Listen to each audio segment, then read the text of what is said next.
In 3 weeks, my husband, kids, and I are relocating from Minnesota to my home state of Wisconsin. It's a decision that didn't come easily. We'll be uprooting lives we liked for new ones full of unknowns. Moving is draining, especially during a pandemic. And expensive. For many of us, the past year of COVID has been a clarifying time, highlighting our personal values and forcing a more honest consideration of our priorities.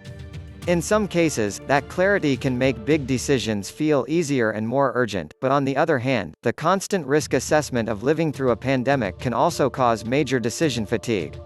So one particularly stressed out night, when it was clear that present-day Ashley wouldn't be much help in working out the pros and cons of this major life choice, I turned to the two people I often call on to guide me through tricky moments.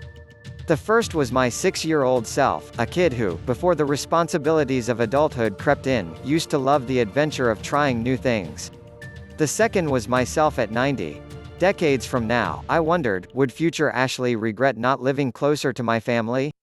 I knew the answer was yes. These mental leaps through time can be a valuable decision-making exercise, explains the Chicago-based therapist Abby Gagerman, helping people regain perspective and, consequently, find much-needed clarity that's eluded them. Little kids and older adults have one thing in common: they both have a clearer view of what matters. Think back to first or second grade. What were your top priorities? Probably whoever made you feel loved and whatever you loved to do. Somewhere along the way, you started doing less of what you wanted and more of what you were supposed to: going to college, getting a job, buying a house. Sure, part of that is just gaining maturity and obligations, but it's also too easy to stop making room for the things that, quite simply, have always made you happy, until the clock starts to run out, and you begin to realize what you've been missing. When you're older, nothing else matters except for those things that were originally important to you, Gagerman says.